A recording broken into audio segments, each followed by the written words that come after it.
Hello, I'm back. See if I can get the camera on a good angle. Sitting in my room. The lighting's always weird, even though I set everything this same angle every single time, and it's just not quite right. But what's up?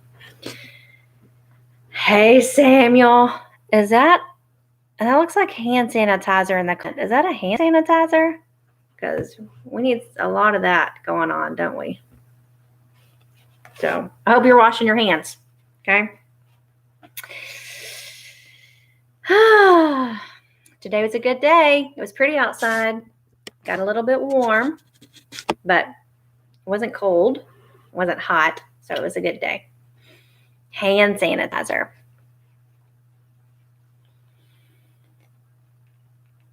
Okay. Great question. Okay. For example, yesterday we read the chapter that was about attacked by the fighting trees. That was the last chapter that we read. So, for example, 5 sentences you could write for, hey, Serena, 5 sentences you could write for attacked by the fighting trees would be something like this. After we finished reading The Wizard of Oz, we learned about trees. That's your first sentence, okay? Dorothy and her friends were traveling out of Oz to get to the desert. On their way to the desert, they met some trees. The trees were not nice to Dorothy and her friends. After the woodman cut down the limbs off one of the trees, the friends made it through the forest. And then you could finish with, they finally got through the forest after being attacked by trees. Sammy, how does that sound? I didn't even read any of that. I just remembered what I read and then just said 5 different things that happened in order that they happened. For example, let's talk about if you were to read all of My Father's Dragon in one night, okay? You could say something like, I once read a story about a little boy named Elmer Elevator. Elmer Elevator met an alley cat that told him about a wild island. On the wild island, he went to rescue a baby dragon. While on Wild Island, he met several animals like boars, mice, crocodiles, and lions. At the end of the book, Elmer finally rescued the dragon. 5 sentences. Details in all of them. Does that make sense, Sammy? Christina, does that make sense? How's that sound? Does that sound better? I can talk tomorrow in our Zoom call. We can talk about a practice. We could do that together as a class. I could read a small paragraph and we can practice putting 5 sentences down to help us. You're not summarizing it. You're just telling me 5 things that happened throughout the reading. So you can think about that tonight, and maybe at the end of tonight, we can maybe do a 5-sentence summary about what we read tonight. And that'll be a good practice for you. Thumbs up, Sammy? Thumbs up, Christina? We'll do a little summary tonight at the end for whoever wants to hang on. Okay, 7:02. We're going to start 7:03 tonight. Okay, let me see if I can get this fixed up where I can see the book and the chat at the same time. So we'll see how this works. See if this works. Okay, I think we're going to work here. Okay, here we go. So our chapter tonight, we're going to do two chapters tonight. I've already looked ahead, and we're going to have time to do 2 chapters. And I've already decided I'm going to finish it tomorrow night. So we'll do another reading tomorrow night. So we'll finish it tomorrow. So we're going to start tonight with chapter 20, and it's called The Dainty China Country. Okay, now remember, China is like that glass kind of material. Okay, and I'm going to read from the screen. Okay. Now remember, they traveled through the forest of trees that attacked them. And they were only able to get away because the Tin Woodman was able to chop down the limbs of the trees. And then they finally got to the end of the woods and they met a wall that was made of china. So we're about to see what's going to happen. While Tin Woodman was making a ladder from wood which he found in the forest, Dorothy lay down and slept, for she was tired by the long walk. The lion also curled himself up to sleep, and Toto lay beside him. The Scarecrow watched the woodman while he worked and said to him, "I cannot think why this wall is here, nor what it is made of." "Rest your brains and do not worry about the wall," replied the woodman. "When we have climbed over it, we shall know what is on the other side." After a time, the ladder was finished. It looked clumsy, but the Tin Woodman was sure it was strong and would answer their purpose. The Scarecrow waked Dorothy and the lion and Toto and told them that the ladder was ready. The Scarecrow climbed up the ladder first, but was so awkward that Dorothy had to follow close behind and keep him from falling off. When he got his head over the top of the wall, the Scarecrow said, "Oh my!" "Go on," exclaimed Dorothy. So the Scarecrow climbed further up and sat down on the top of the wall, and Dorothy put her head over and cried, "Oh my!" just as the Scarecrow had done. Then Toto came up and immediately began to bark, but Dorothy made him be still. The lion climbed the ladder next, and the Tin Woodman came last, but both of them cried, "Oh my!" as soon as they looked over the wall. When they were all sitting in a row on the top of the wall, they looked down and saw a strange sight. Before them was a great stretch of country having a floor as smooth and shining and white as the bottom of a big platter. Scattered around were many houses made entirely of china and painted in the brightest colors. These houses were quite small, the biggest of them reaching only as high as Dorothy's waist. There were also pretty little barns with china fences around them, and many cows and sheep and horses and pigs and chickens, all made of china, were standing about in groups. But the strangest of all were the people who lived in this queer country. There were milkmaids and shepherdesses with bright-colored bodices and golden spots all over their gowns, and princesses with most gorgeous frocks of silver and gold and purple, and shepherds dressed in knee breeches with pink and yellow and blue stripes down them, and golden buckles on their shoes, and princes with jeweled crowns upon their heads wearing ermine robes and satin doublets, and funny clowns in ruffled gowns with round red spots upon their cheeks and tall pointed caps. And strangest of all, these people were all made of china, even to their clothes, and were so small that the tallest of them was no higher than Dorothy's knee.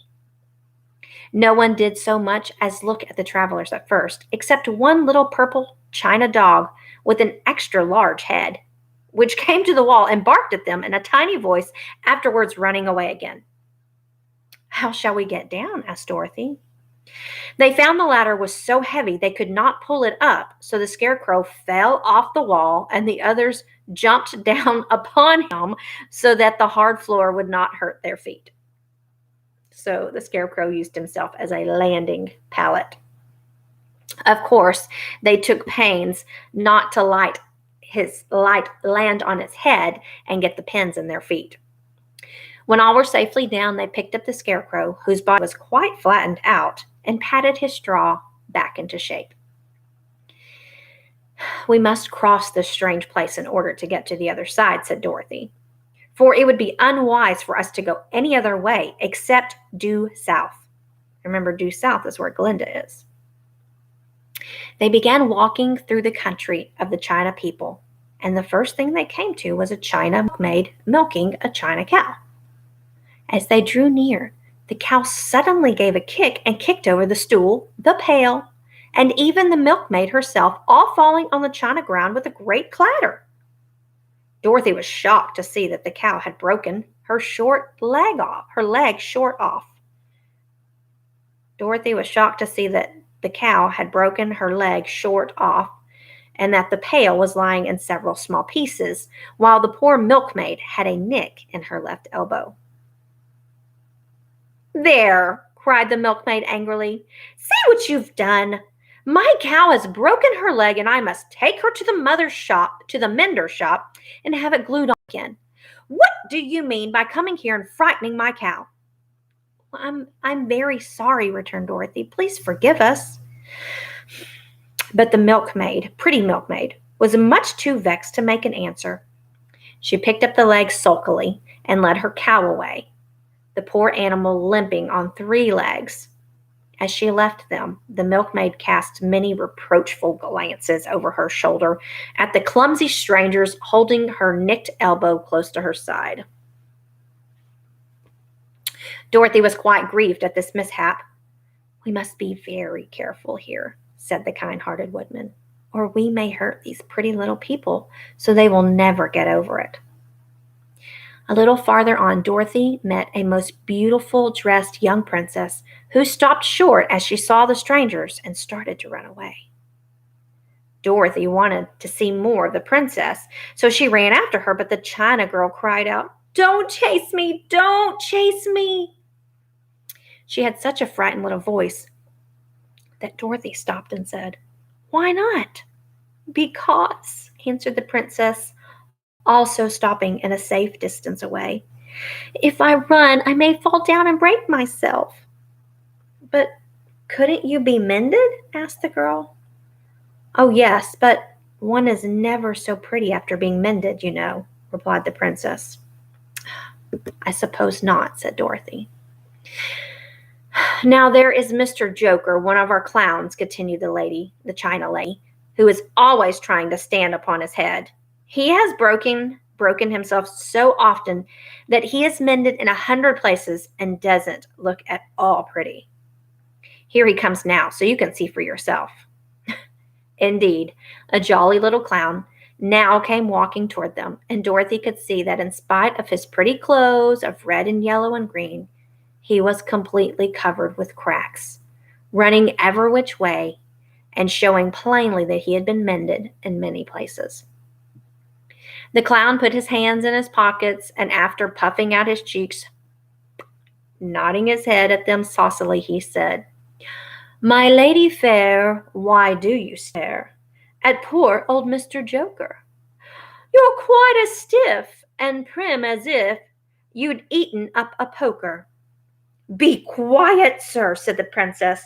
"Can't you see that these are strangers and should be treated with respect?" "Well, that's respect, I expect," declared the clown, and immediately stood upon his head. "Don't mind Mr. Joker," said the princess to Dorothy. "He is considerably cracked in his head, and that makes him foolish." "Oh, I don't mind him a bit," said Dorothy. "But you are so beautiful," she continued, "that I am sure I could love you dearly. Won't you let me carry you back to Kansas and stand you on Aunt Em's mantel shelf? I could carry you in my basket." "Oh, that would make me very unhappy," answered the China princess. "You see, here in our own country, we live contentedly and can talk and move around as we please. But whenever any of us are taken away, our joints at once stiffen, and we can only stand straight and look pretty." Of course, that is all that is expected of us when we are on mantel shelves and cabinets and drawing room tables. But our lives are much pleasanter here in our own country. "I would not want to make you unhappy for all the world," exclaimed Dorothy. "So I'll just have to say goodbye." "Goodbye," replied the princess. They walked carefully through the China country. The little animals and all the people scampered out of their way, fearing the strangers would break them. And after an hour or so, the travelers reached the other side of the country and came to another China wall. It was not as high as the first, however, and by standing upon the lion's back, they all managed to scramble to the top. And then the lion gathered his legs under him and jumped on the wall. But just as he jumped, he upset a china church with his tail and smashed it all to pieces. That was too bad, said Dorothy. But really, I think we were lucky in not doing these little people more harm than breaking a cow's leg in a church. They are all so brittle. They are indeed, said the Scarecrow, and I am thankful I am made of straw and cannot be easily damaged. There are worse things in the world than being a scarecrow. He's realizing that there are worse things. Okay? And that's ding dong. The chapter's done. Sammy, that's the end of chapter 20. And so we're going to go ahead and move along to chapter 21. Chapter 21. So remember, all that the lion ever wanted was courage, right? He just wanted to be courageous. And so chapter 21 is called The Lion Becomes the King of Beasts. Sounds like he's about to fill his role well. So here we go. 21. The page is stuck turning. Sorry. There we go. After climbing down the China Wall, the travelers found themselves in a disagreeable country full of bogs and marshes and covered with tall, rank grass. It was difficult to walk far without falling into muddy holes, for the grass was so thick that it hid them from sight. However, by carefully picking their way, they got safely along until they reached solid ground. But here in the country, seemed wilder than ever, and after a long and tiresome walk through the underbrush, they entered another forest where the trees were bigger and older than any they had ever seen. This forest is perfectly delightful, declared the lion, looking around him with joy. Never have I seen a more beautiful place. It seems gloomy, said the Scarecrow. Not a bit of it, answered the lion. I should like to live here all my life. See how soft the dry leaves are under your feet and how rich and green the moss is that clings to these old trees. Surely, no wild beast could wish a pleasanter home. Perhaps there are wild beasts in the forest now, said Dorothy. I suppose there are, returned the lion, but I do not see any of them about. They walked through the forest until it became too dark to go any further. Dorothy and Toto and the lion lay down to sleep while the woodman and the Scarecrow kept watch over them as usual. When the morning came, they started again. Before they had gone far, they heard a low rumble, as of the growling of many wild animals. Toto whimpered a little, but none of the others was frightened, and they kept along the well-trodden path until they came to an opening in the wood, in which were gathered hundreds of beasts of every variety. There were tigers and elephants and bears and wolves and foxes and all the others in the natural history, and for a moment Dorothy was afraid. But the lion explained that the animals were holding a meeting, and he judged by their snarling and growling that they were in great trouble. Hey, Faith, I'm glad you could join us. As he spoke, several of the beasts caught sight of him, and at once the great assemblage hushed as if by magic. The biggest of the tigers came up to the lion and bowed, saying, Welcome, O King of Beasts. You have come in good time to fight our enemy and bring peace to all the animals of the forest once more. What is your trouble? Asked the lion quietly. We are all threatened, answered the tiger, by a fierce enemy which has lately come into this forest. It is a most tremendous monster, like a great spider with a body as big as an elephant and legs as long as a tree trunk. It has 8 of these long legs, and as the monster crawls through the forest, he seizes an animal with a leg and draws it to his mouth where he eats it as a spider does a fly. Not one of us is safe while this fierce creature is alive, and we had called a meeting to decide how to take care of ourselves when you came among us. Yuck! The lion thought for a moment. Are there any other lions in this forest? He asked. No, there were some, but the monster has eaten them all. And besides, they were none of them nearly so large and brave as you. If I put an end to your enemy, will you bow down to me and obey me as king of the forest? Inquired the lion. We will do that gladly, returned the tiger, and all the other beasts roared with a mighty roar. We will! Where is this great spider of yours now? Asked the lion. Yonder among the oak trees, said the tiger, pointing with his forefoot. Take good care of these friends of mine, said the lion, and I will go at once to fight the monster.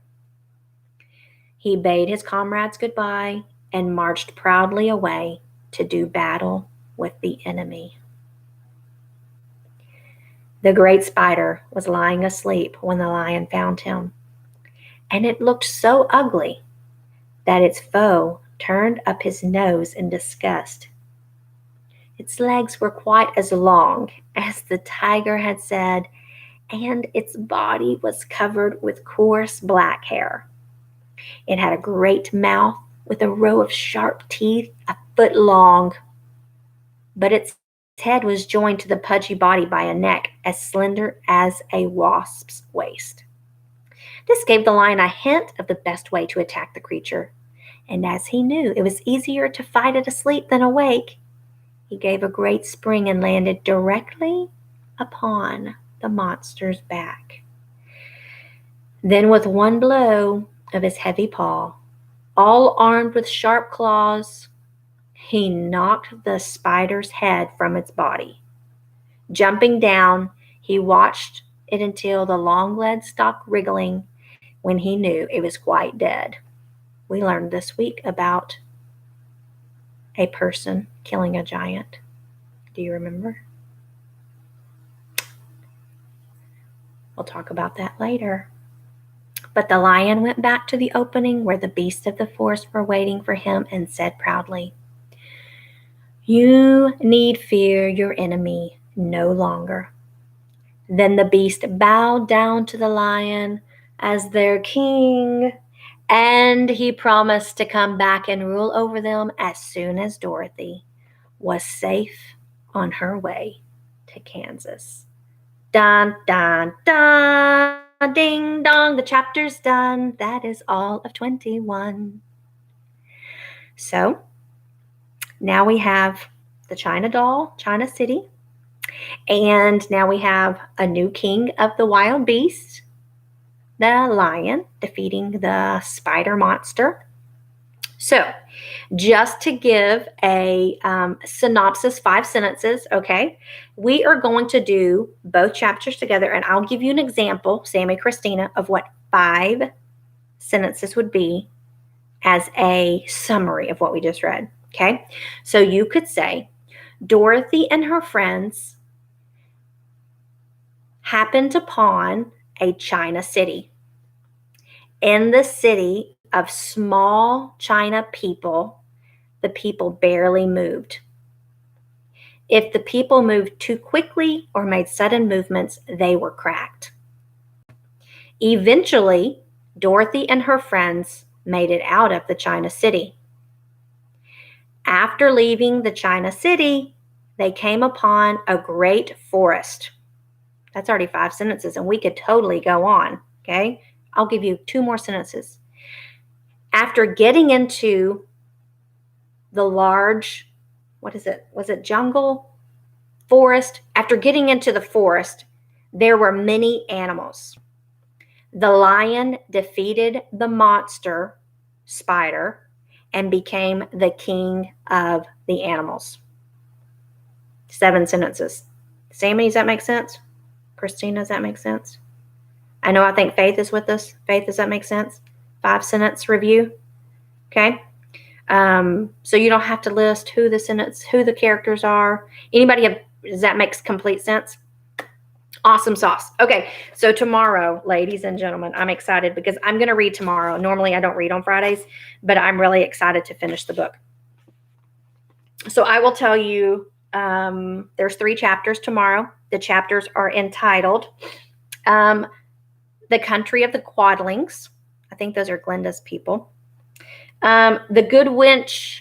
If I tell you this, it's kind of telling you the story. So I'm not going to even tell you the chapters. But the chapter tomorrow is going to be, we'll start tomorrow with chapter 22. And it is going to be The Country of the Quadlings. That's it.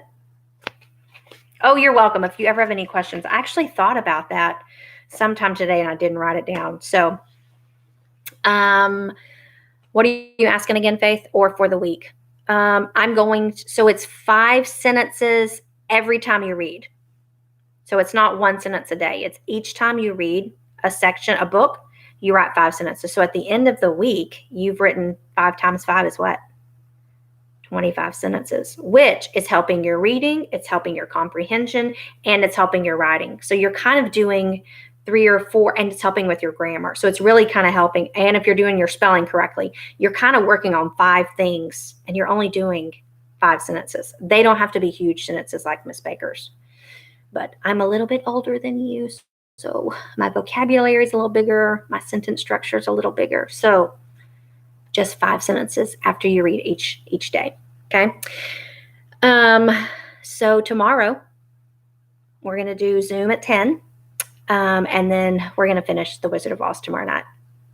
I'm excited. And then we can start next week, the second book of My Father's Dragon. Okay. Y'all have a great evening. I hope you enjoyed your day, and we will see you tomorrow. Many blessings. Love you guys. Have a great evening. Talk to you soon. Bye.